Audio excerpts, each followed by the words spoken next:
Pembicara Netpeak kita kali ini adalah seorang pria asli Pekanbaru. Beliau sempat berkuliah di salah satu universitas swasta di Yogyakarta dan mengambil jurusan teknik lingkungan. Dan di kota Yogyakarta inilah, untuk pertama kalinya beliau diperkenalkan dengan bisnis Tiens. Pada awalnya beliau menolak ajakan bergabung di bisnis ini, karena merasa tidak mungkin sukses dengan MLM. Namun setelah hadir di sebuah pertemuan, beliau mulai tertarik karena melihat begitu banyak fakta sukses di bisnis Tiens. Dengan bermodalkan impian yang besar untuk membahagiakan ibu dan bisa memberangkatkannya ke Tanah Suci, rasa semangat pantang menyerah tertanam dalam diri beliau untuk tidak pernah berhenti berjuang. Berkat kerja keras dan ketekunan, akhirnya perjuangan beliau menghasilkan begitu banyak reward yang diraih. Mobil niaga, special cash reward luxury car, cash reward yacht, dan di usia 31 tahun telah mencapai peringkat Gold Lion. Tidak hanya sukses sendirian, beliau juga telah membantu puluhan downline-nya untuk mendapatkan reward-reward di bisnis ini. Dan sekarang, beliau menikmati kebebasan waktu bersama keluarga. Berjuanglah untuk terus belajar. Inilah sukses story dari Teddy Setiawan. Baik, Bapak Ibu, perkenalkan nama saya Teddy Setiawan. Saya lahir di kota Kepulauan Riau, Tanjung Pinang, dan TK, SD, SMP, SMA saya habiskan di kota Pekanbaru. Ya, nah saya mungkin sedikit cerita tentang masa lalu saya. Singkat cerita, ibu sama papa saya pisah dan kemudian nenek saya membawa saya ke Pekanbaru. Jadi kami udah pisah dari kecil sama ibu sama bapak. Jadi kami udah merantau di kota Pekanbaru umur 4 tahun. Nah, kami 4 bersaudara dan 2 bersaudara kami, adik saya dan saya itu tinggal sama nenek, yang 2 lagi tinggal sama om. Ya, jadi kami dari kecil itu sudah melihat perjuangan ibu ya. Ibu kami itu jualan macam-macam ya. Kalau yang saya ingat itu dia jualan bawang merah, bawang putih. Itu dia ngambil seludupan dari luar negeri. Jadi dari Malaysia, dari Singapura barangnya diambil kemudian dimasukin ke Indonesia. Jadi ibu saya tukang nyeludupin barang, Pak. Ya, dari kecil itu kami besar itu dari perjuangan ibu yang seperti itu. Nah, alasannya nggak ada lain. Dia ingin bagaimana anaknya bisa punya kehidupan yang tetap berlanjut. Nah, jadi ibu saya pekerja keras, ibu saya itu mengerjakan pekerjaan yang sangat berbahaya dan itu seorang wanita. Nah, hebatnya kalau kami kecil sama nenek, itu kami tidak pernah meminta hal-hal yang seperti anak kecil kebanyakan. Kenapa? Karena memang kami tahu, bersyukur udah diambil nenek aja, dibesarin nenek, dibayarkan sekolahnya, kadang makan. Kita juga mensyukuri apa yang ada. Jadi kita udah tahu hidup prihatin itu dari umur 4 tahun. Nah, ibu saya kerjanya itu setiap datang ke Pekanbaru itu 2 bulan 3 bulan sekali. Nanti dia bawa bawang merah, bawang putih. Di Pekanbaru nanti dia seminggu. Nah, seminggu itulah dia ketemu kami. Jadi dari kecil itu ibu saya itu sudah membagi waktunya untuk perhatian ke kami itu bukan seperti orang tua kebanyakan. Mungkin teman-teman yang hari ini dari kecil besar bisa menikmati kasih sayang ibu dan bapak. Kalau kami dulu durasinya nggak terlalu lama. Jadi 4 bulan 3 bulan sekali baru ibu pulang. Seminggu itu ibu di rumah, kami disitulah bermanja-manja. Minta masakan dengan ibu, minta dimandikan sama ibu. Dari umur kami 4 tahun kami udah ngalami hidup seperti itu. Nah, yang paling saya ingat dari masa kecil kami itu, ibu saya selalu pergi meninggalkan kami di saat dia mau pergi lagi ngambil barang, itu di saat kami tidur siang. Saya ingat sekali. Jadi kalau kami itu udah tidur siang, kami tidur, bangun, itu ibu udah gak ada lagi di samping. Karena apa? Ibu kami udah pergi untuk melanjutkan lagi perjuangannya, ngambil barang tadi, nyeludupin barang lagi. Jadi kalau bangun itu saya ketemu adik saya bilang, mama mana? Kami cari, kami ke dapur, kami ke ruang tamu, kami ke depan, kami cari seluruh isi rumah di tempat nenek itu gak ada mama. Dan akhirnya adik saya bilang, mama kayaknya berangkat. Jadi kalau mama pergi itu kita berpelukan berdua, itu kita tangis-tangisan berdua. Waduh, mama pergi. Jadi kita ngerasa seperti masih belum puas menikmati kasih sayang ibu. Nah, jadi dari umur 4 tahun beranjak kemudian saya SD. Saya SD itu saya sekolah, itu jalan kaki ya. Jadi gak ada yang juga istimewa, yang spesial. Jalan kaki. Nah, yang saya paling ingat itu kalau setiap tahun ajaran baru, biasanya kan tas baru sama sepatu baru. Kami itu enggak ada yang baru, yang ada hanya mencuci. Jadi kalau kayak sepatu itu dicuci. Ya, terus kalau kayak tas itu dicuci. Jadi bukannya ganti baru. Kalau teman-teman kan biasanya selalu bawa tas baru, pakaian baru. Kalau kami enggak. Saya ingat sekali itu sampai kerah baju sekolah ya. Itu udah sampai lecek, udah sampai kayak sobek-sobek begitu. Nah itu masih kami pakai dari kecil. Dan yang saya ingat itu sepatu saya itu pernah bolong di depan, itu di jempolnya bolong. Itu sampai saya mikir kalau saya mau minta, nenek saya itu bukan yang gak punya duit, tapi memang kami gak pernah manja dari kecil minta apapun dari nenek. Nah jadi pas ibu saya pulang lah saya minta belikan sepatu, saya minta ganti baju. Nah ibu saya itu, Bapak Ibu, saya baru tahu dia itu tidak pernah mengatakan tidak setiap apapun yang anaknya minta. Itu hebatnya ibu saya, tapi menunda, sabar. Nanti kalau ibu ada rezeki, ibu akan beli. Nah SMP itulah akhirnya mama saya usahanya tidak bagus lagi, tidak bisa nyeludupin barang karena waktu itu bea cukai sudah ketat. Tidak bisa lagi bawa-bawa barang dari luar. Jadi akhirnya mama saya memutuskan untuk hanya berjualan kue. Jadi kami ngumpul lah sama-sama di rumah nenek dan ibu saya waktu itu jualan kue. Nah jualan kue yang buat ibu, yang jual siapa? Saya, tapi saya nggak jual keliling ya. Untungnya waktu itu saya SMP jual kue tapi nggak jual keliling. Saya masukin ke warung-warung. Jadi mau berangkat sekolah itu saya lihat dulu teman-teman saya. Wah nggak ada nih. Baru saya lari-lari ke warung. Titipan dari mama sekian ya, pulang. Jadi kami juga hidup prihatin tapi juga malu dengan kondisi. Jadi saya udah ngalamin hal seperti itu karena bagi saya aduh kok kayaknya teman-teman yang lain gak melakukan seperti ini gitu. Nah jadi juga SMP itu yang kami rasakan waktu itu yang paling pahit ya yang memang benar-benar saya ngerasa masa kecil saya kurang banget itu setelah dengar kabar papa saya meninggal. Jadi SD mau naik SMP kami ditelepon sama keluarga yang di Tanjung Pinang. Papa kami meninggal, komplikasi waktu itu ya, meninggal. Dan ya mama saya waktu itu habis sholat maghrib, habis ngaji. Mama saya bilang, papa kalian meninggal berarti kalian utuh. Hanya mama yang berjuang dan kalian juga hari ini harus bisa menjadi anak yang bisa mendoakan orang tua. Nah dari SMP itu saya sudah menjadi anak yatim. Kalau Anda mungkin hari ini sudah kehilangan bapak, berarti kita punya kondisi kehidupan yang sama. Kalau hari ini saya bisa diamond, saya doakan Anda juga diamond ya. Nah, Bapak Ibu, waktu saya dengar papa saya meninggal, kami waktu itu berkumpul dengan mama saya bilang kalian harus jaga diri, maksudnya harus berperilaku baik, karena apa? Karena kalian bukan lagi anak yang lengkap. Nah hebatnya anak yatim itu biasanya disantunin, sering dipanggil-panggil kalau ada syukuran. Kami banyak sekali dapat santunan, jadi akhirnya uang sekolah kami itu terbantu lah, selain mama jualan kue, mama juga jualan baju keliling. Kami juga dapat santunan yang lumayan lah. Nah bulan puasa, nah itu biasanya kalau bulan puasa persiapan baju baru, seragam baru ya. Semua baru gitu ya. Nah saya dari kecil Pak, itu mama kalau hanya sekedar jual kue, jual baju, itu hanya bisa memenuhi kebutuhan kami sehari-hari. Tidak bisa lebih, syukur-syukur untuk uang sekolah, uang bayar uang sekolah. Jadi cuman itu yang kami hanya bisa rasakan hidup dengan mata pencarian orang tua, ibu saya. Jadi gak ada yang lebih. Terus kemudian kalau lebaran itu biasanya kami dipanggil. Ada 15 anak yatim lah. Saya dengan adik saya dipanggil di musola waktu itu. Kita dapat setiap tahun itu kalau untuk persiapan lebaran itu uangnya lumayan. Nah kami pulang, kami kasih uang ke ibu.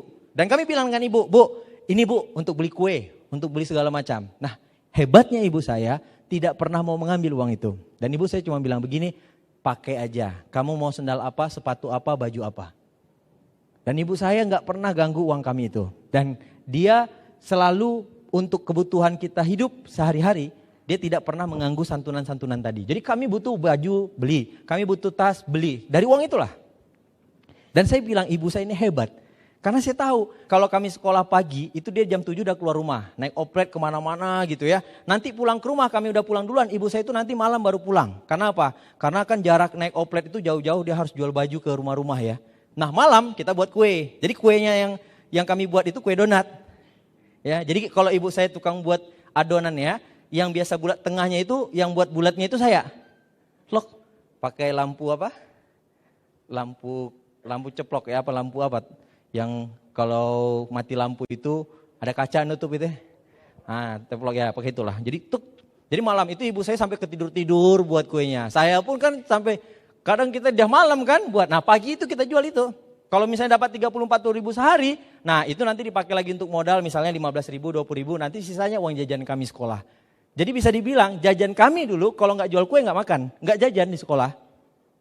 Nah saya pernah di satu titik itu saya di SMP itu saya merasakan kayaknya saya ini ngerasa harus berontak gitu. Nah di SMP itu saya ingat tas saya sobek, jadi ransel saya itu sobek. Kan harus ganti tas baru nih karena sobeknya udah lumayan gede, dekat resletingnya itu sobek. Nah saya mau minta ke ibu udah ngeluh nih bayar uang sekolah, dia juga belum ada duitnya. Gimana ya? Nah akhirnya saya ketemu Hektar, jadi sekolah itu ada Hektar. Itu saya Hektar. Saya Hektar tas saya itu saya Hektar sekeliling dari dalam. Wah kuat kan? Tapi yang namanya kalau beban di dalam banyak, sobek lagi. Nah pas pulang sekolah rame-rame itu kan, jalan kaki, kebukak-bukak. Terus teman-teman ngomong apa? Red resletingnya dipasang. Dalam hati saya, ini resleting udah dipasang. Terus saya lihat ke belakang, ya sobeknya kebuka semua. Akhirnya saya nggak sandang, saya bawa begini. Di situ saya malu sekali, nggak ada saya ngomong dengan teman-teman tuh saya nggak ada ngomong. Kenapa? Karena kan teman saya mikir, ini Teddy ini udah tahu tas sobek kok nggak ganti gitu. Tapi yang membuat saya agak menonjol waktu SMP itu Bapak Ibu, yang teman-teman itu agak respect dengan saya walaupun kehidupan saya susah begitu, karena saya punya prestasi di pendidikan. Jadi saya ya bisa dibilang masuk 10 besar lah. Jadi ada yang dibanggakan, itulah satu-satunya yang saya banggakan. Kalau masalah sepeda nggak punya, baju juga nggak pernah baru, tas ransel nggak ganti-ganti, tapi kalau prestasi saya juga bisa menonjol. SMP itu ya. Nah SMP itu masih hanya masalah sepeda. Teman-teman pergi sekolah naik sepeda. Saya nggak bisa punya, ya kadang jalan kaki. Ngeliat teman punya, ya hanya sekedar bilang, wah hebat ya. SMA, nenek SMA nih. SMA ini luar biasa. Ini SMA mulailah saya itu mencari jalan keluar. Agar saya bisa mengikuti gaya hidup. Nah jadi kalau babak serunya itu sebenarnya SMA saya. Oke, kalau Anda ngeliat SMU, lihat gaya saya. Nah ini saya nih. Oke, ini Dilan tahun 2009 ini. Ya. Lihat rambut ya kan, kalau Anda nonton Dilan rambutnya kurang lebih begini sama. Jadi itu Dilan itu terinspirasi dari saya, cuma nggak jadi novel. Jadi inilah Dilan sesungguhnya ini jadi diamond sebenarnya. Ya. Nah ini jadi SMA ini saya sudah ngeband karena saya mencari apa sih yang disenangi wanita gitu. Ya maksudnya yang jadi sorotan gitu. Ngeband, walaupun waktu itu coba jadi vokal hancur suaranya, ganti jadi gitaris tangan belipat-lipat nggak bisa jadi drummer. Wah, jadi drummer oke punya.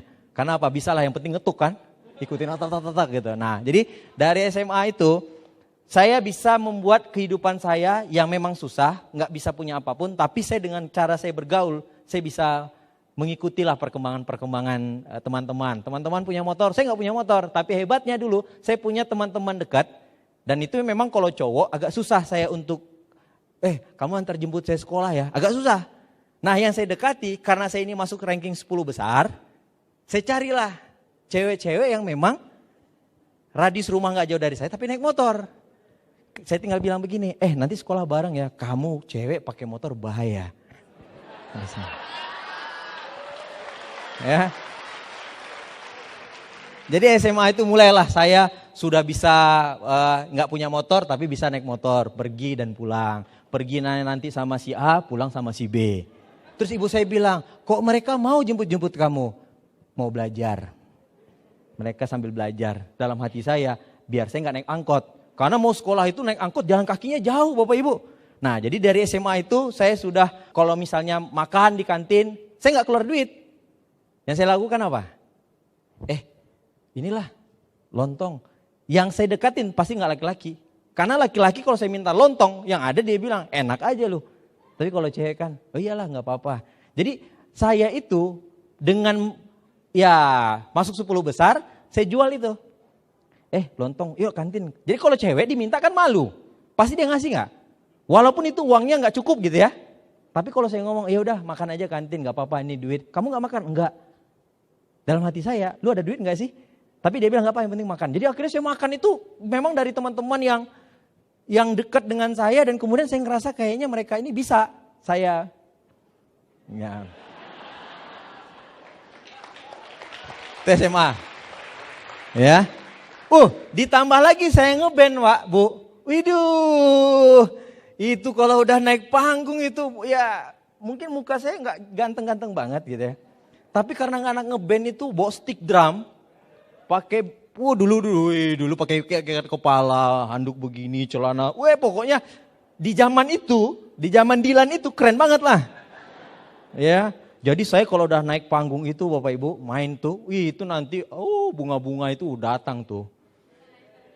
Saya langsung bilang, iya makin banyak donatur. Iya. Itu saya udah di SMA, jadi di SMA itu 10 besar yang bikin heboh itu saya masuk IPA. Anak band IPA. Anda bisa bayangkan kastanya gimana? Ya. Jadi waktu saya masuk IPA, itu IPA di sekolah saya itu kan udah terkenal namanya anak IPA itu kan kayak banci. Enggak ada gaulnya, baju selalu masuk, rapi. Pas saya Pak ketua kelasnya, IPA kalau keluar main kantin, semua megang rokok. Leadernya. Ya. Jadi memang saya dari dulu udah bakat jadi leader memang. Iya kan? Makanya jadi diamond ini dari SMA lah saya belajar. Jadi ngerokok semua anak IPA. Jadi sampai anak IPS tuh bilang, anak bahasa, kok bisa ya IPA sekarang beda dengan zaman dulu? Saya langsung bilang, tergantung ketuanya. Siapa leadernya? Ya. Nah, jadi Bapak Ibu di SMA ini saya belajar bagaimana saya menggunakan potensi diri untuk saya bisa menikmati yang namanya hidup seperti teman-teman yang lain. Jadi kalau misalnya nggak punya motor, bisa nebeng motor. Nggak punya duit jajan lebih, bisa pakai ya tadi, donatur-donatur tadi. Jadi dari SMA itu Bapak Ibu, saya nggak tahu juga pacaran SMA, saya nggak tahu. Tapi saya itu tahu bagaimana teman-teman yang menurut saya suka dengan saya, itu saya nggak ngomong saya suka kamu, nggak pernah. Saya dari SMA itu nggak pernah ngomong begitu. Bukan menggantung orang, tidak. Sayang, kalau saya sudah ACC 1, yang lain nggak mau jadi donatur. Ya, jadi dari SMA itu memang saya baik-baik lah, baik-baik semua dengan orang. Jadi kalau saya pulang butuh, saya pengen motor Shogun, ya saya pakai dia. Kita pulang bareng. Kalau saya pakai Astrea, ya kita pulang. Jadi saya itu nggak terikat dengan siapapun. Itu SMA. Ya, nah di SMA begitu lulus, akhirnya di situ saya ngalami satu pukulan yang luar biasa. Karena teman-teman saya kuliah ke Jogja, kuliah ke Bandung, kuliah ke Padang, kuliah ke Medan. Jadi kerja saya selesai sekolah itu Bapak Ibu, itu selalu ngantar teman. Ada yang mau berangkat ke Padang, saya pamit dengan mama, Teddy mau ke bandara ngantar teman nih, mau berangkat ke Bandung. Ke terminal mau ngantar teman ke Medan. Jadi mama saya langsung nanya, kamu gak pengen kuliah keluar? Saya jawab apa? Enggak saya langsung kerja aja tamat SMA. Mama saya bilang begini, sayang, mending kamu kuliah ke Jogja. Di Jogja ada Om.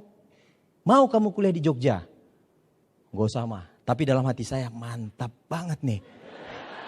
Ya. Saya tanya dengan mama, kalau saya sekolah di Jogja kan kuliah pasti mahal. Saya harus butuh biaya untuk uang masuk dan saya juga butuh biaya untuk hidup. Mama saya bilang begini, tenang. Kalau untuk itu kan kamu udah tahu, mama ini untuk apapun kalian mama kasih. Apapun yang kalian butuhkan mama lakukan. Nah waktu itu mama saya ngutang.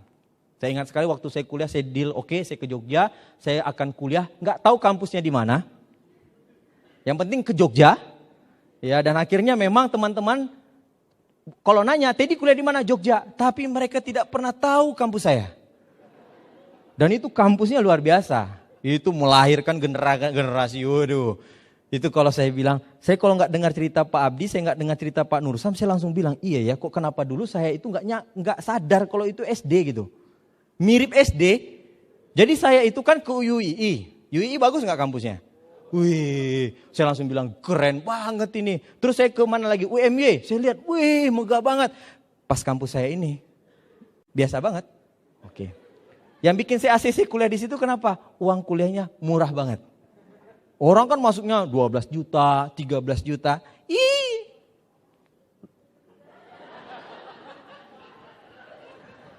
2 juta masuk. Saya langsung bilang, ini dia kampus yang saya idam-idamkan. Ini kampusnya. Ya. Kalau saya waktu itu uangnya banyak, saya nggak ketemu Pak Abdi. Saya ketemu, mungkin saya udah jadi mahasiswa UII kan. Tapi ya karena memang kondisi keuangan waktu itu lagi offside. Jadi Mau nggak mau dia masuk di kampus yang mewah itulah. Ya, mewah untuk membangun masa depan. Ya, fenomenal itu, nanti saya ceritakan kampusnya. Ya, oke. Jadi singkat cerita, saya kuliah. Nah, berangkat dari Pekanbaru, itu perjalanan saya darat ya, naik bus ya. Naik bus kemudian ke Jakarta, dari Jakarta estafet naik kereta api. Itu saya nggak tahu ATM, saya nggak tahu yang namanya tabungan. Yang saya tahu mama saya kasih uang 2 juta masukin kaos kaki. Ya, itu uang saya pegang pertama kali, dan itu saya megang uang, wah banyak banget nih. Dah, saya kuliah, pas semester 3 saya baru tahu, ternyata uang yang saya bawa itu adalah pinjaman mama saya. Waktu itu mama saya ngutang. Dan itu menyelesaikan utangnya aja mama saya harus 2 tahun nyicil. Saya baru tahu itu setelah saya semester 4 lah. Semester 4 saya kuliah, saya baru tahu mama saya bilang, mama kayaknya udah gak sanggup lagi biaya kamu kuliah, mungkin kamu harus pulang. Nah, waktu itu saya bilang, wah gak bisa mah, saya gak usah pulang, saya tetap aja di sini. Nanti untuk urusan makan segala macam pandai-pandai saya. Nah, waktu semester 4 lah saya ketemu dengan bisnis ini. Tapi sebelum perjalanan saya ketemu bisnis ini, saya kuliah. Itu waktu pertama kali saya kuliah, saya numpang sama Om. Saya ingat sekali, saya numpang sama Om, saya sampai di Jogja, saya numpang sama Om. Dan waktu saya tinggal sama Om, itu yang saya ngerasa kayak seperti, aduh kayaknya saya gak bisa, ini harus tinggal sama keluarga yang saya harus bekerja, yang saya waktu itu seperti pembantu. Kenapa? Karena namanya tinggal, kita nggak bayar makan, kita nggak bayar uang kos, kan tentu kita harus pandai-pandai mencari istilahnya pandai berbalas budi lah ya. Jadi di rumah itu kalau piring kotor yang nyuci saya. Padahal om saya punya anak 2, udah besar-besar juga. Terus kemudian kamar mandinya setiap minggu saya nyuci, yang berosin. Dan waktu itu saya berpikir, gila kok kenapa saya harus begini? Nggak terimanya kenapa? Karena saya ngerasa kayak seperti kayak ini susahnya keterlaluan gitu loh. Nah, waktu itu nenek saya bilang, Dad, daripada kamu di situ kayak pembantu, karena kebetulan waktu itu ada nenek saya, daripada kamu kerja begini, mending kamu kos. Saya langsung tanya, Nek, saya kosnya gimana? Tenang, nanti nenek yang bayar. Merdeka saya bilang, oke siap. Ya, ini ceritanya, saya tinggal dengan Om, kemudian saya kos lah. Kos saya itu daerah Gedong Kuning. Ya, di dekat JSC sana saya ngekos. Itu 75.000 sebulan. Murah apa mahal? Hah? Tahun 2002, 75.000. Mahal? Biasa itu Bapak Ibu, itu kalau hujan kehujanan, kalau panas kepanasan. Itu kos saya, saking saya itu malu dengan kos saya, 75.000 itu ya. Saking saya malu dengan teman saya kalau datang itu gak pernah satupun teman kalau mau belajar. Pak, saya kuliah loh, saya kuliah main juga, saya juga ya kayak Anda kalau bolos-bolos, saya juga kadang kuliah itu juga kadang benar kadang enggak gitu. Tapi Pak, IP saya itu kalau di STTL, di kampus saya yang tercinta itu, kalau nyari kan biasanya kalau ada pengumuman mid semester gitu ya, semester, gak usah cari saya nama saya gak usah cari paling bawah, atas. Teddy Setiawan. Jadi kalau saya ngeliat nilai itu, saya dah kalau misalnya saya ngeliat, Teddy Setiawan 3,75. Karena itu yang saya cuma punya. Harta enggak punya kan, kepintaran juga kan. Nah, jadi dari situ karena IP saya di kelas paling tinggi, kan teman-teman mau ngajak saya belajar kelompok. Dad, belajar kelompok, jangan, ibu kos gua galak. Saya nolak, kan laki-laki kalau misalnya ibu kos galak, apa urusannya? Kan gak ada urusan kan? Tapi karena saya gak mau teman saya ke kos, saya bilang ibu kos saya galak. Padahal Pak, itu di dalam kos saya, itu ada lemari. Mungkin Anda juga kan ada lemari ya. Cuman lemari saya itu yang lemari rakit pakai besi itu loh. Kalau belinya itu di daerah mana? Malioboro itu, saya lupa namanya. Liman. Itu lemari yang dirakit besi, kemudian ditutup plastik itu, tahu gak? Yang harganya itu berapa puluh ribu waktu itu ya. Jadi saya beli lemari itu karena baju banyak, buku banyak, itu lemari baru seminggu miring begini Pak. Kebayang gak kalau kita misalnya bawa teman ke kos? Harga diri saya berantakan. Ya terganggu pribadi saya gitu. Nah terus kan kos saya ini panas. Jadi saya itu gak punya kipas angin. Ada kos-kosan sepupu saya. Itu dia punya komputernya baru diperbaiki. Terus dikeluarkanlah ada satu alat yang bagus. Kipasnya itu loh. Tahu gak kipasnya ya? Ya itu ya, biar gak panas katanya ya. Jadi itu nggak dipakai. Saya tanya, kenapa lu nggak pakai? Iya, karena ini komputer hard disk ya. Hard disk ya itu ya, yang gede itu. Ini dibuka, jadi nggak perlu lagi pakai kipas angin. Terus ini pakai? Enggak. Oh, saya pinjam. Eksperimen lah. AC, DC gabungkan. Hidup. Kipas angin. Oh ya, saya pakai kipas angin itu Pak. Itu kalau misalnya panasnya di kepala, leher, taruh. Ya, panasnya di bawah, taruh. Kebayang ya. Dan justru itu yang membuat saya makin gak pede kalau teman saya ke kos. Cuman itu aja. Jadi saya kalau mereka bilang belajar kelompok, di rumah kamu aja, jangan di kos saya. Ih, ngeri bu kosnya, ngeri. Padahal itu kondisi tragis kos saya. Nah, jadi kan waktu kuliah saya nggak punya motor. Apa yang saya lakukan? Kembali lagi ke SMA. Tahu? Jadi saya carilah, jelas yang saya cari paling cantik dong. Ya, wah ada nih yang cantik nih. Saya lihat bawaannya apa? Motor mantap. Hari Senin Shogun, hari Selasa Astrea Grand. Mantap ini. Nah ya saya dekatin Pak. Saya dekatin terus kemudian akhirnya ya kita mulailah tidak pacaran karena dia punya pacar. Jadi kita nggak pacaran, dia punya pacar. Tapi saya siap jadi antar jemput dia sekolah ke kampus. Ted, bawa aja motor nanti kalau misalnya kuliah jemput ya. Oh iya siap. Nah pacarnya di Jakarta waktu itu. Ya. Saya nggak merusak hubungan orang. Bukan orang ketiga. Tapi waktu itu dia lagi punya masalah dengan pacarnya. Saya jadi apa? Penasehat. Mencoba mengharmoniskan hubungan mereka. Ya, terus dia curhat lah. Wah, ini gimana pacarku udah gak perhatian dan segala macam bla bla bla. Saya bilang, sabar.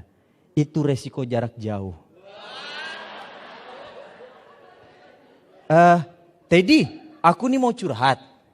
Kamu ada waktu gak? Aduh, sebenarnya ini ada yang mau dikerjain, tapi gak apa-apa deh. Makan gratis, masa gak mau? Ya, makan malam.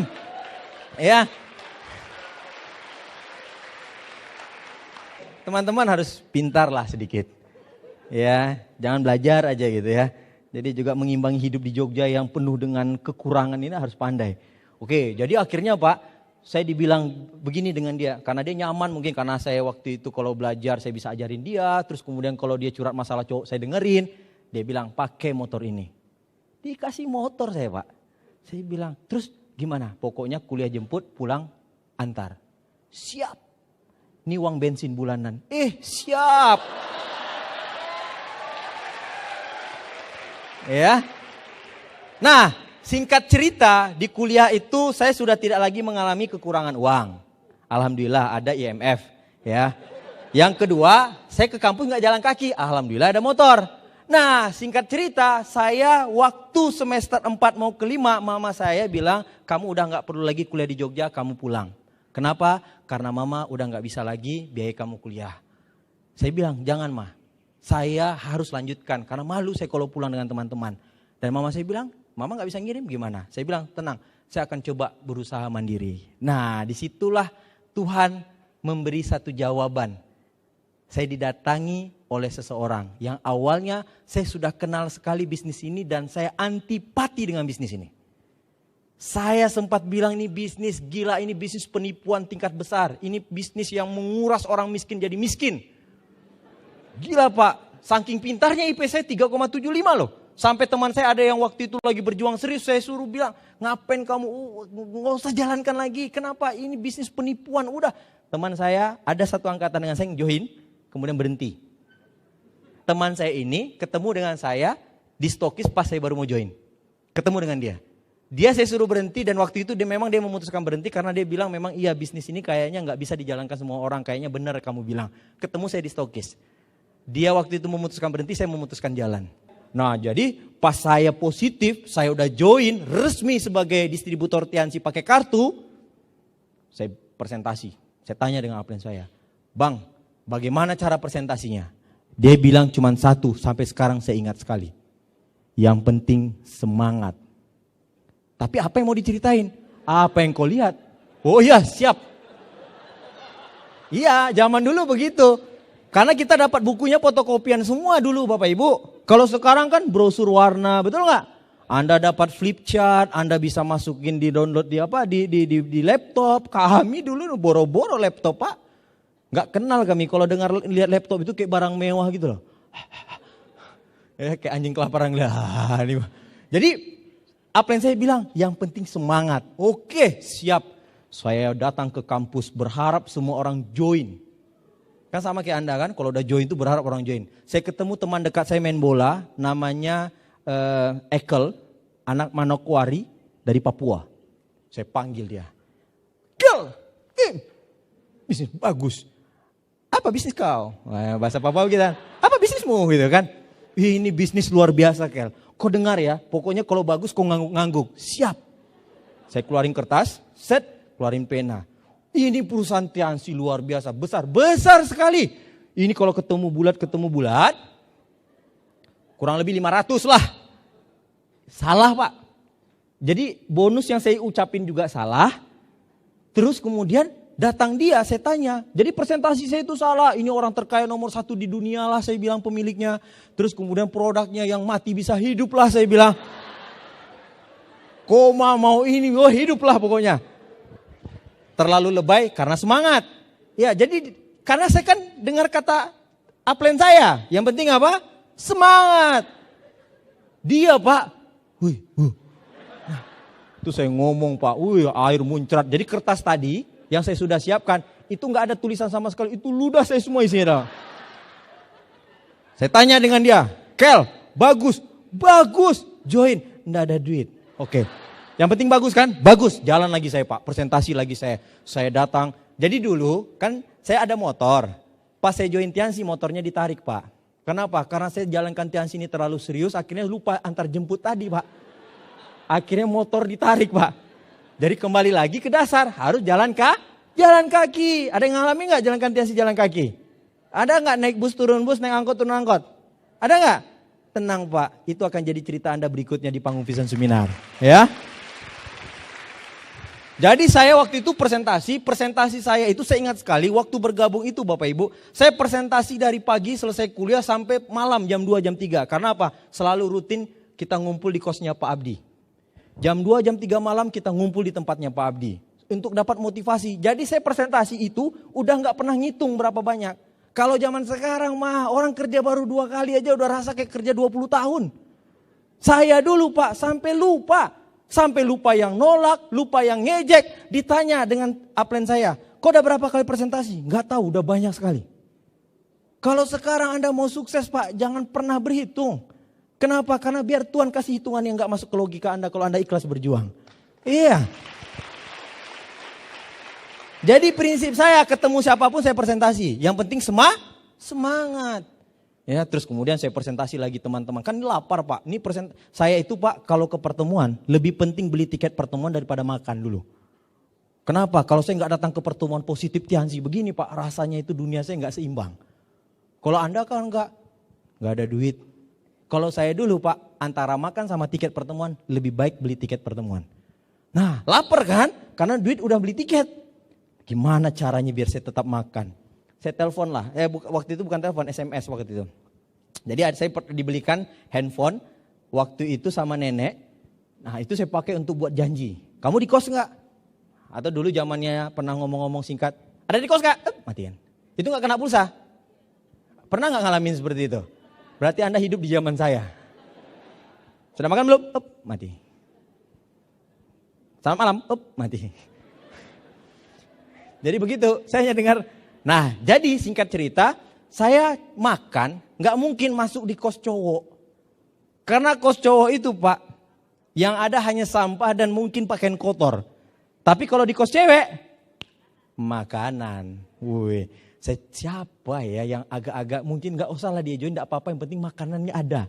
Nah, saya ingat ada anak Kalimantan. Saya telepon dia, ada di kos? Ada. Saya main ke kos ya, oke. Udah, saya datang Pak. Saya mau presentasi nih. Ini ada bisnis bagus, kok cukup dengar aja ya. Terus dia bilang, bisnis apa? Pokoknya kok dengar aja. Ya tunggu dulu, dia siapin makanan. Sip, minum. Habis itu snack-snacknya dia. Saya bilang jangan repot-repot. Apa yang ada keluarin. Ya, Enggak apa-apa lah, masa tamu datang. Oh iya, dah. Saya makan dulu sebentar kan. Boleh saya presentasi? Boleh saya presentasi. Saya nggak bisa, saya perempuan.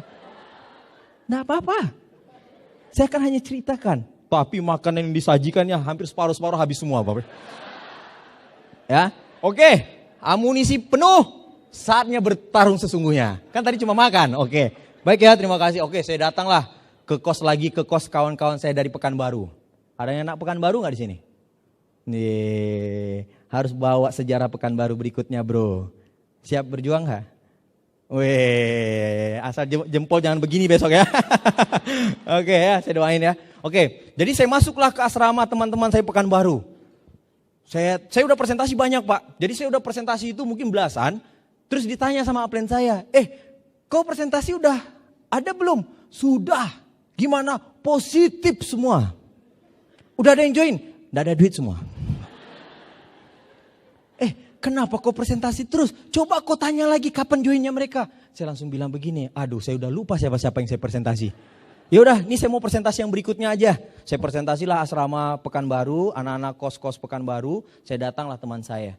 Saya bilang dengan dia, bro, dia lagi main game. Saya ingat sekali tuh, dia lagi main game waktu itu zaman-zaman game-game judi begitu, Pak.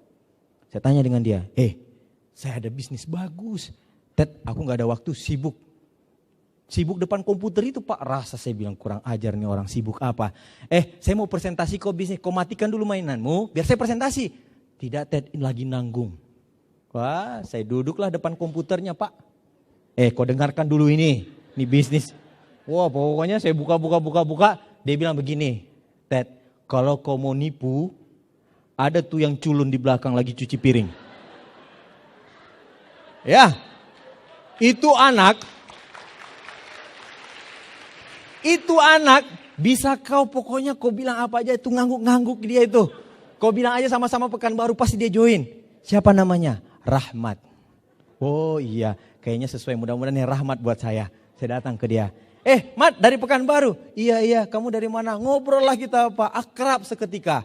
Mat, sebenarnya aku lagi mau nawarin bisnis. Bisnis apa? Tiansi. Wah, itu kemarin di Bandung saya udah dapet. Tapi yang ngajak saya udah gak datang-datang lagi. Kok positif, Pak? Positif. Mau join? Join, aku butuh produknya. Pak, join waktu itu dan besoknya langsung KTM. Langsung saya bilang begini, luar biasa. Memang rahmat Tuhan itu melebihi dari yang saya bayangkan. Ya. Jadi, Anda nggak usah permasalahkan berapa banyak yang nolak, Pak. Karena Tuhan sudah menyediakan kartu as Anda di depan mata. Iya.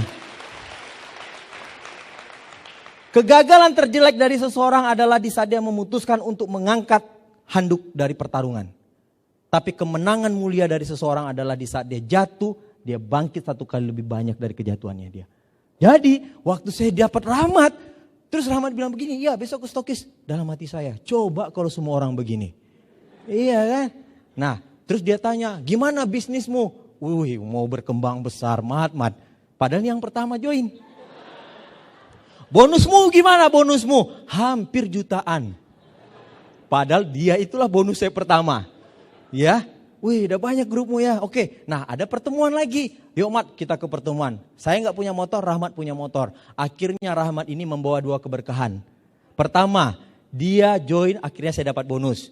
Yang kedua, dia join, saya nggak punya motor, dia yang jemput saya naik motor terus. Jadi 2 rahmat yang saya dapatkan. Ya kan? Tadi nggak, motor udah ditarik, dengan Rahmat saya dapat motor. Jadi pergilah kita ke pertemuan. Terus dia nanya, Ted, kan kau udah berkembang, grupmu kan udah banyak. Mana grupmu yang lain? Mat, kaulah yang pertama. Rahmat bilang, ya ampun, mau nggak mau kan udah join kan? Oke Mat, saatnya kita berjuang. Siap. Wah, untuk Rahmat orangnya positif, Pak.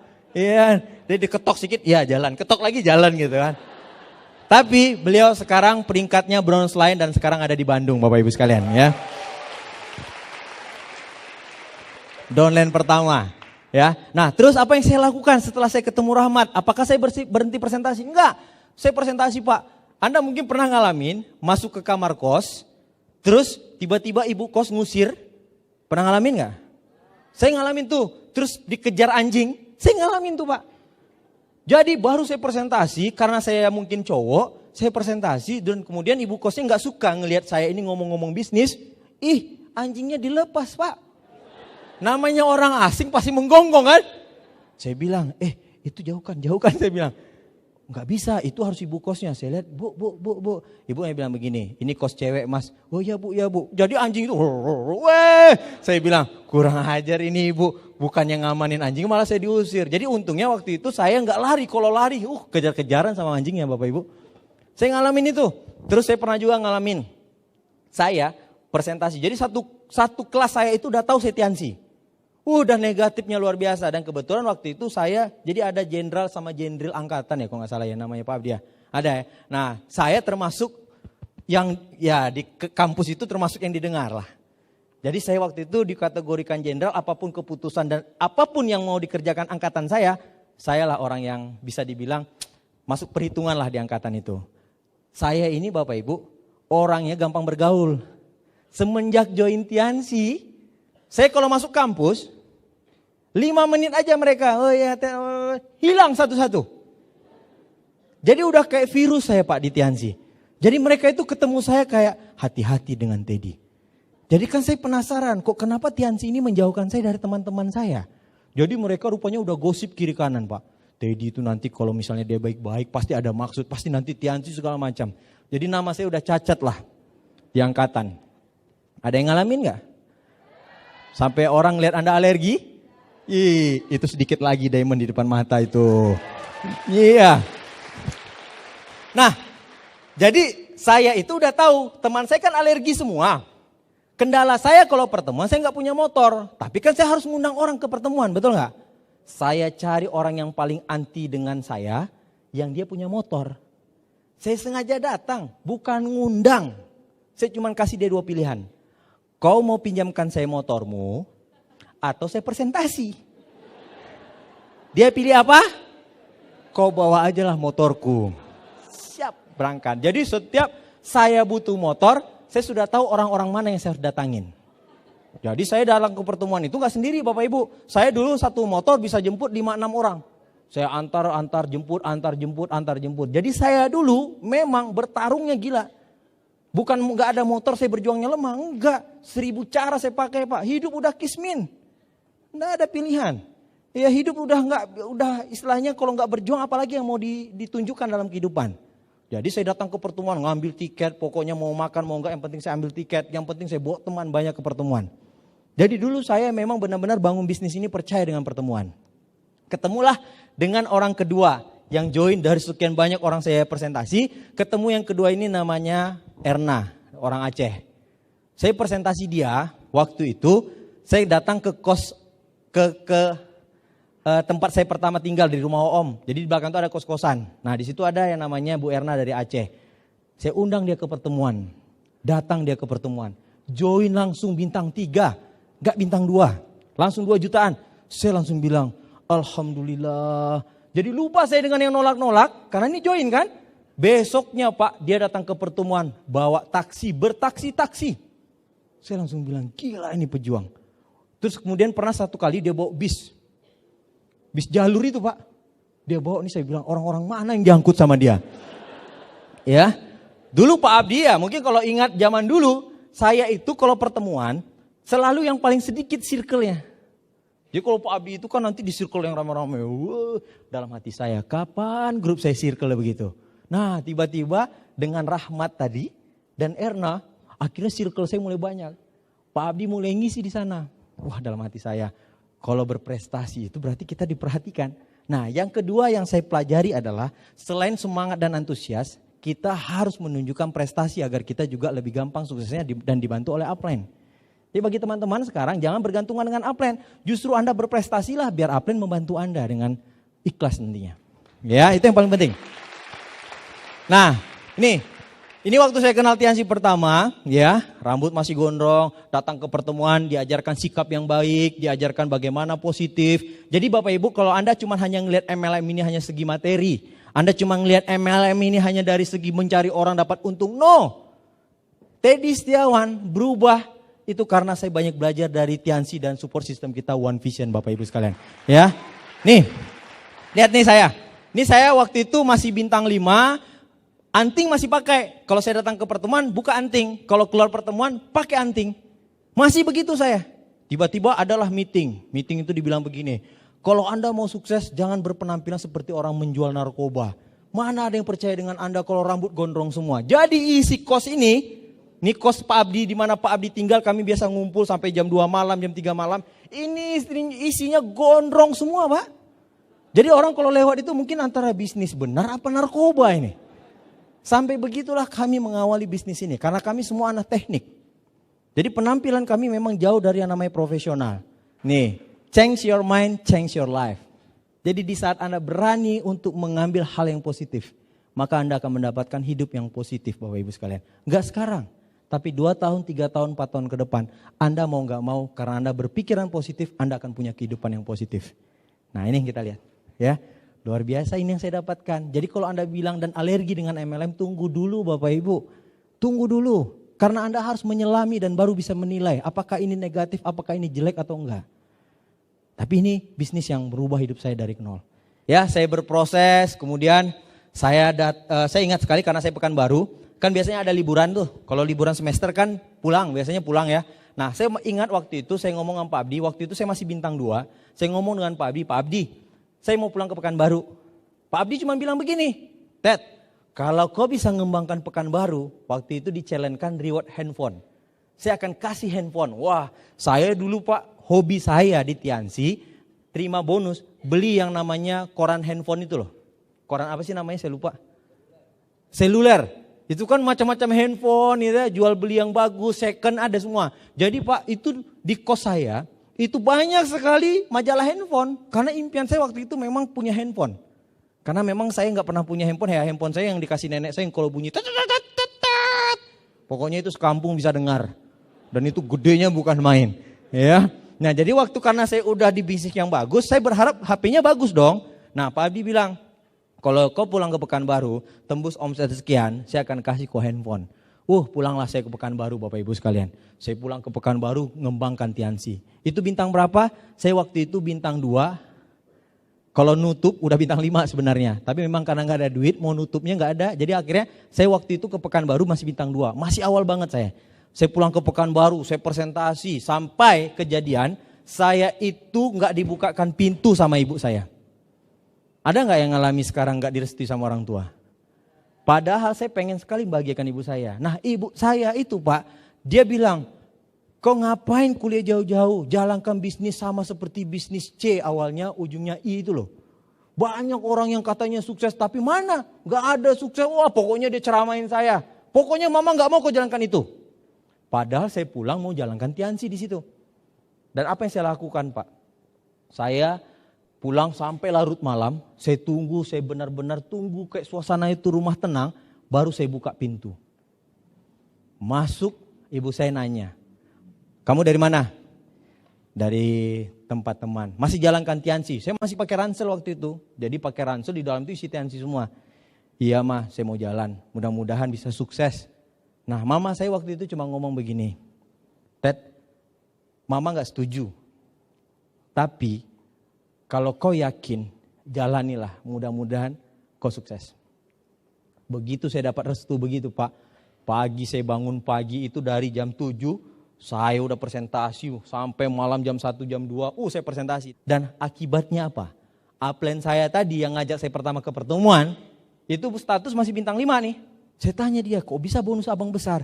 Oh iya, bisnis abang bagus. Padahal saya baru tahu Pak, kalau bintang 2 ketemu bintang 5, di bawah ini omsetnya banyak, otomatis kan selisih dapatnya banyak. Jadi itu semua dari omset saya yang besar ke dia Pak. Saya dapat ya lumayan lah ditraktir makan Padang.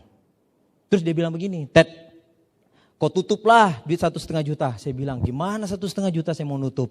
Karena kalau saya nutup, saya langsung bintang 5. Gak pakai bintang 3, gak pakai bintang 4 waktu itu. Ini zaman lama ya yang marketing plan lama. Nah mama saya nelpon, Ted ini ada uang. Kau lanjutin aja kuliahmu, bayar uang semestermu. Saya bilang, Ma gak usah. Kalau mama mau, pinjamin saya 1,5. Saya mau ini Tiansi, jalankan Tiansi. Mama langsung bilang begini, ini mama minjam loh. Pinjamin aja Ma, mungkin dalam berapa bulan saya ganti. Dipinjamin lah sama mama saya. Disitulah saya nutup. Begitu saya nutup, saya jadi bintang 5 Pak. jadi bintang 5. Dan di Jogja, di pertemuannya Pak Abdi, saya pernah dapat gelar the best apa gitu. The best kelebaran, the best omset. Wah pokoknya macam-macam lah saya dapat. Karena apa? Saya ini tipikal orang, kalau udah ngeliat orang berkembang, saya panas Pak. Pokoknya jangan dia, saya. Kalau enggak imbang deh gitu. Iya, karena iya Pak Abdi itu pernah bikin pertemuan, saya pernah di panggung, itu sampai kalau dulu zamannya ada pin-pinnya banyak sekali Pak. Karena dulu saya cuman berpikir begini, kalau saya berprestasi maka upline akan lebih suka dengan saya. Dan yang kedua, kalau saya berprestasi saya akan lebih gampang suksesnya. Makanya di Jogja dulu saya pernah nge-MC di Bintang 7, saya ngisi pembicara itu di Bintang 7. Saya ngisi pembicara di seluruh Indonesia udah mulai dari Bintang 7.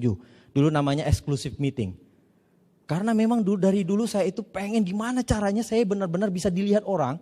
Dan saya ini memang benar-benar bisa sukses. Jadi gak ada saya namanya alasan yang saya bilang kalau misalnya gak punya motor saya harus jalankan Tiansi pelan-pelan saja. Enggak. Saya gak pernah punya. Jadi saya punya motor itu Pak, beli motor itu bukan untuk saya belikan untuk ibu saya. Karena impian saya memang lebih gedenya ke ibu. Jadi saya lebih baik jalan kaki di Jogja, pinjam-pinjam motor, daripada saya harus naik motor, ibu saya nggak naik motor, naik angkot turun angkot. Jadi saya itu dapat bonus 2 ya, saya waktu itu dapat bonus beli motor untuk ibu, kemudian saya dapat bonus lagi di Bintang 8, Bintang 7 ke 8 ya, saya punya mobil, itu juga untuk ibu. Karena apa? Saya parkir di Pekanbaru, karena saya di Jogja. Jadi benar-benar saya berjuang di bisnis ini hanya pengen nunjukin kalau saya ini pengen mewujudkan impian saya yang di awal, saya pengen mengubah kehidupan keluarga kami. Dari seorang anak yatim gak pernah punya rumah, jangankan sepeda, jangankan motor, ban sepeda gak pernah punya. Apa yang saya lewati Pak di bisnis ini Pak? Saya pernah dengan Pak Abdi itu ke Sumbawa, ke daerah Taliwang. Itu 33 jam naik bis.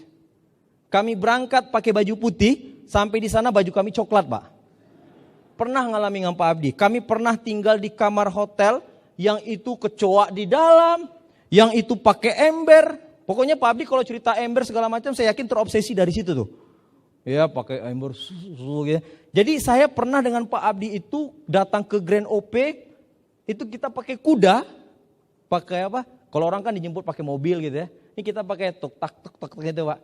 Pembicara Pak. Pembicara berdua datang ke pertemuan itu. Yang kita ajak ngobrol petani semua Pak.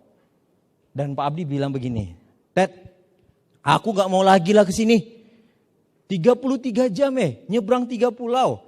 Dari Banyuwangi nyebrang ke Bali. Dari Bali nyebrang ke Lombok. Dari Lombok nyebrang lagi ke Sumbawa. Pak Abdi bilang, lanjutkan perjuangan. Saya tempuh Pak. Saya jalankan bisnis ini waktu itu usia masih baru mau masuk 20 tahun. Saya jalankan bisnis ini dan saya berjuang itu benar-benar sepenuh hati. Jadi nggak ada lagi saya lihat jarak, saya nggak ada lagi kalau sini ke Solo mah udah biasa naik motor kehujanan, pulang subuh kehujanan, dari Solo sampai ke Jogja hujan sampai subuh saya turun dari motor udah nggak bisa bergerak karena apa? Udah kedinginannya luar biasa. Saya ngalamin. Ya, apalagi yang saya nggak alamin. Kalau mungkin Bapak Ibu bilang penghinaan, saya udah dihina banyak teman Pak. Saya diledekin teman, saya sampai dibisik-bisikin, saya sampai dibilang kayak seperti orang paling berbahaya di antara mereka. Saya ngalamin hal seperti itu.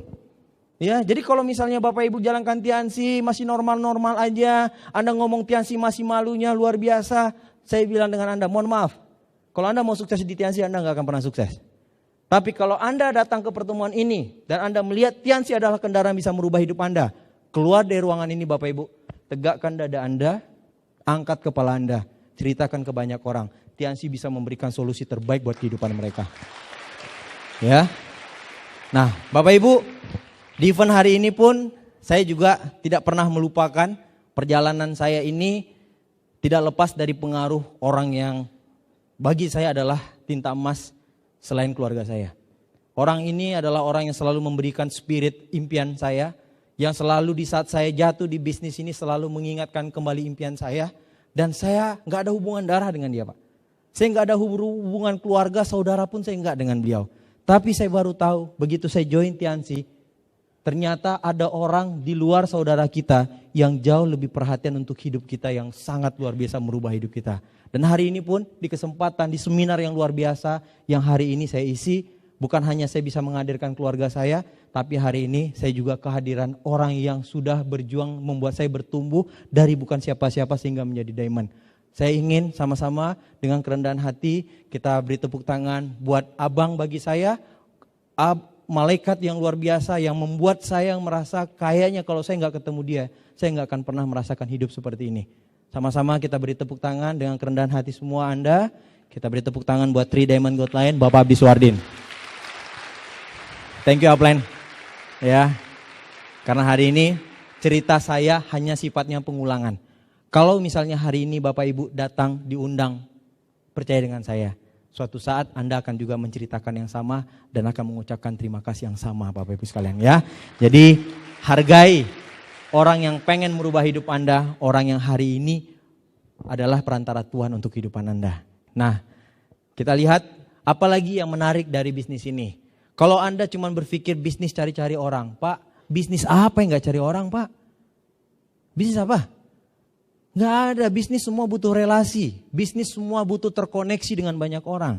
Tapi yang hebatnya di bisnis MLM, yang kata orang najis Bapak Ibu, yang kata orang bisnis MLM, wih Pak, MLM itu bukan bisnis, ya memang mungkin Anda bilang gak level. Ingat Pak, ini adalah bisnis multi level, di atasnya level Pak. Jadi ini bukan bisnis kecil, ini di atasnya level. Kalau Anda bilang gak level, benar. Ini multi level, di atasnya level. Jadi kalau Anda hanya melihat bisnis sebelah mata, berarti Bapak Ibu belum bisa melihat lebih jauh, lebih luas tentang bisnis ini. Kenapa? Coba lihat. Kalau Anda mungkin bilang air mata saya keluar selama saya berjuang karena saya bisa membahagiakan ibu dan keluarga saya. Enggak Pak. Lihat.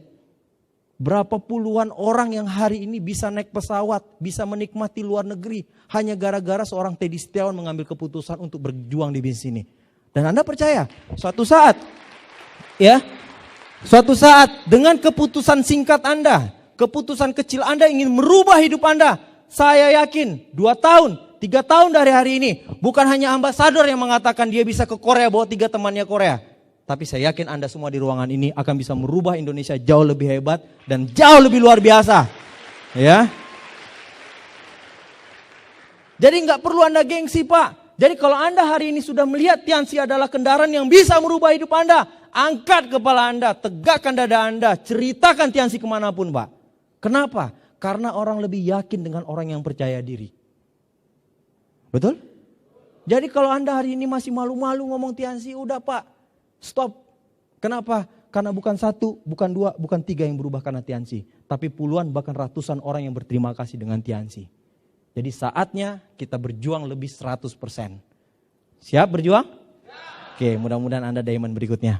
Oke, berikutnya Pak. Oke, Bapak Ibu. Ini panggung-panggung yang kami rasakan. Tahun 2015 kami berhasil meraih mobil mewah, ya itu sekarang Pajero. Kemudian kami terima uang cash kapal dan memang proses itu adalah obat pahit untuk mencapai kemenangan. Tapi di saat Anda mencapainya Bapak Ibu, Anda akan berasa menikmatnya luar biasa dari sebuah perjuangan yang luar biasa. Anda akan rasakan kemenangan yang hebat.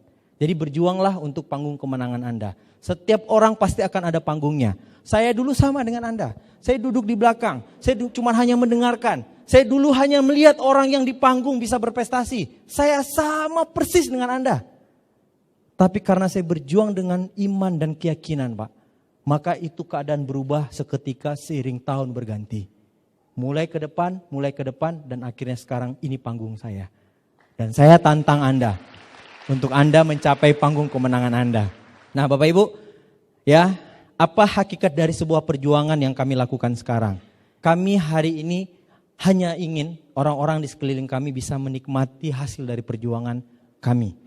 Jadi kami hanya punya niat bagaimana orang-orang yang kami cintai, orang-orang yang hari ini ada di sekeliling kami bisa tersenyum bangga terhadap kami. Oke, Bapak Ibu, mungkin di sesi seminar saya ini, di acara hari ini, sekali lagi saya tidak ada bermaksud apapun terhadap Anda. Saya enggak bermaksud untuk mengganggu pemikiran Anda, saya tidak bermaksud untuk mencoba mengajari Anda, tidak. Tapi ini adalah success story yang saya alami.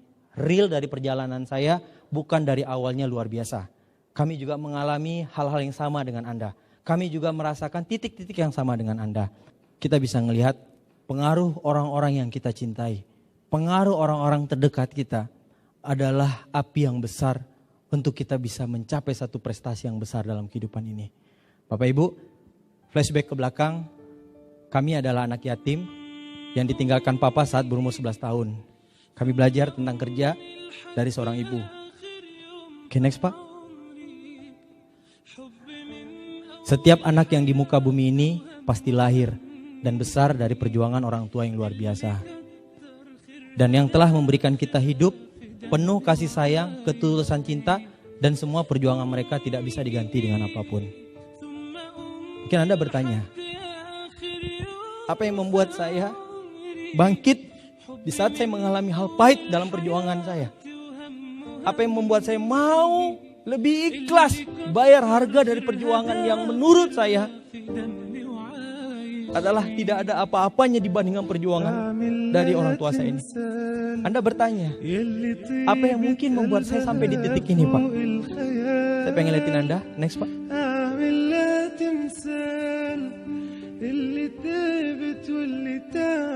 Ini adalah impian terbesar saya, Pak. Ini adalah yang membuat kenapa Teddy Setiawan melewati proses yang berat. Saya bayar harga perjuangan yang luar biasa, Pak. Karena saya punya satu orang tua lagi yang tertinggal, Pak. Saya cuma punya ibu yang hari ini tersisa dalam kehidupan kami, Pak.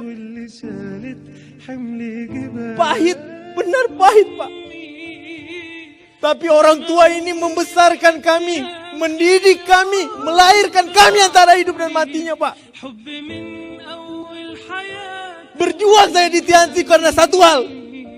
Saya pengen menyelesaikan hidup ibu saya dengan satu kebahagiaan yang luar biasa, Pak.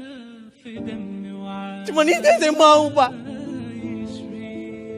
Ibu saya ini, Pak, setiap malamnya selalu berdoa. Selalu melakukan ibadah tengah malam hanya untuk mendoakan. Dia tidak bisa berbuat banyak. Dia tidak bisa memberikan yang luar biasa dalam kehidupan kami. Bagaimana kami bisa sama dengan anak yang lain, Pak? Tapi dengan doa terbaiknya. Di atas sejadahnya, Pak. Dia selalu berdoa di tengah malam. Meneteskan air mata. Dan dia selalu mengatakan, mudah-mudahan anak-anak saya bisa sukses.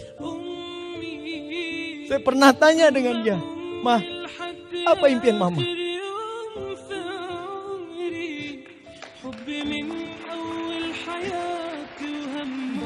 Dia tidak pernah ngomong rumah, Pak.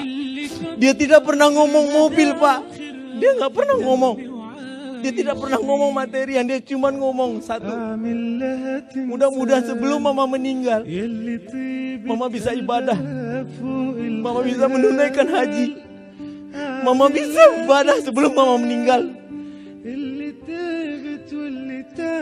Seiring waktu berjalan, minggu berganti minggu, tahun berganti tahun, penolakan saya alami, hinaan saya alami, Pak.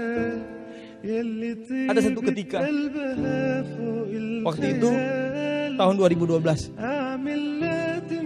saya dapat perjalanan ke Turki. Saya nggak ambil karena saya mau menggantikan perjalanan Turki untuk ibu saya berangkat umroh, Pak.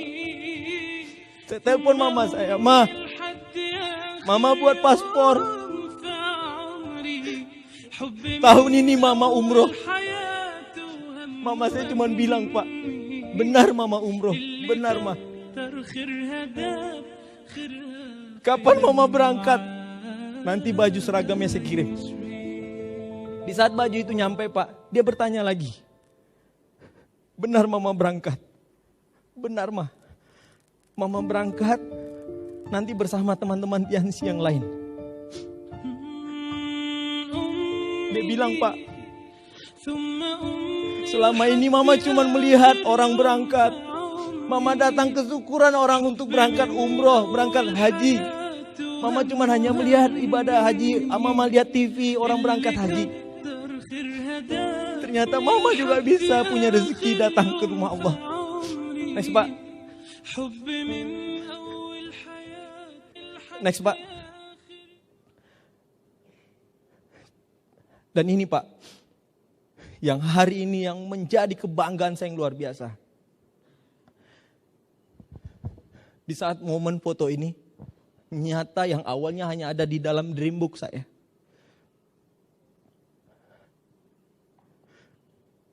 Ini momen yang luar biasa, yang saya tidak akan pernah bisa gantikan dengan apapun. Nih, di saat ibu saya berangkat ke Tanah Suci, dia berfoto, dia datang, dia sujud di sini, dia mengelilingi rumah Tuhan ini, Pak. Ini yang membuat saya kenapa hari ini tetap menjalankan Tiansi, dan hari ini saya berdiri dan saya kemana-mana menceritakan impian saya ke banyak orang, Pak. Karena ini tidak ada nilainya dibandingkan perjuangan dia membesarkan saya.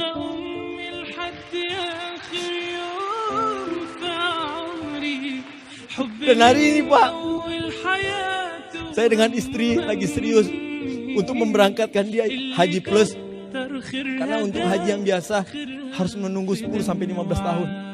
Saya bilang dengan istri, tahun ini kita selesaikan berapapun uangnya, kita selesaikan untuk Haji Plus Mama. Saya nggak mau kalau nanti saya nggak punya kesempatan lagi untuk menunaikan impiannya dia, Pak.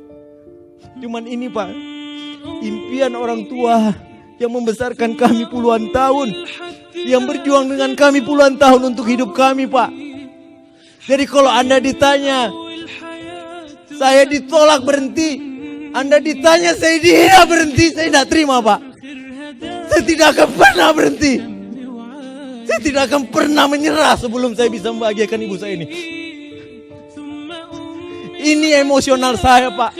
Ini inti dari perjuangan yang saya lakukan bersama Tiansi, Pak.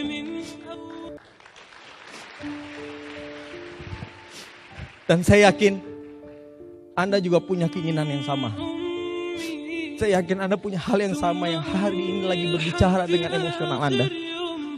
Ayo, Pak. Saya mengajak Anda. Saya berbicara dengan Anda tanpa terkecuali. Saya mengajak Anda, Pak. Ayo, sama-sama kita wujudkan apa yang hari ini bisa kita lakukan untuk mereka, Pak. Saya mengajak Anda. Saya mengetuk hati Anda. Anda yang di belakang, Anda yang di depan, Anda yang di pojok. Ayo, hari ini Teddy Setiawan datang untuk menyentuh Anda. Karena Tuhan lagi punya rencana hebat untuk Anda bisa mewujudkan impian-impian orang tua Anda. Oke, next, Pak. Nih. Saya pernah ngobrol dengan dia di mobil. Ma, apa rasa mobilnya? Ibu saya bilang begini, memang benar hebat. Mama juga gak nyangka. Kau harus bersyukur, jangan sombong. Pokoknya apa yang Tuhan kasih sekarang, Ted, jangan sampai kau lupa diri. Jadikan ini kesyukuran yang luar biasa, karena Tuhan masih memberikan amanah yang luar biasa. Jadi ibu saya ini kalau kemana-mana, Pak, saya tanya dengan dia, mau pakai mobil yang putih apa yang hitam. Dan setiap dia mau kemana, saya antarin, Pak. Ibu saya ini kan senang pengajian ya. Saya antarin naik mobil, terus dia nggak jenguk temannya yang sakit, saya antar dia pakai mobil saya. Untuk itu yang saya berjuang. Untuk saya menyelesaikan apa yang hari ini yang terbaik buat orang tua saya, Pak. Dan gak ada yang bisa gantikan apapun selain dengan perjuangan sepenuh hati, Pak. Oke, next, Pak. Siklus kehidupan berganti. Siklus kehidupan, dulu perjuangan orang tua saya, sekarang saya juga ngalamin, Pak. Dengan istri saya menikah, dan alhamdulillah, next, Pak. Berikutnya, kami dikarunia 2 orang anak. Dan hari ini hadir bersama saya di seminar yang istimewa, di mana saya dilahirkan di Tiansi. Saya hari ini punya anak pertama di Jogja. Hari ini hadir juga anak saya. Dan kemudian sekarang saya dan anak istri hadir di seminar di tengah-tengah Anda.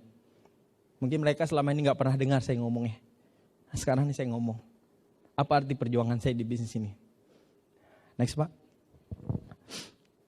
Bapak Ibu, ini adalah keluarga kecil yang lagi merencanakan satu visi yang besar. Saya punya anak sepasang, yang pertama namanya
sebelum saya akhiri seminar ini, acara ini, saya akan menceritakan kisah 4 lilin.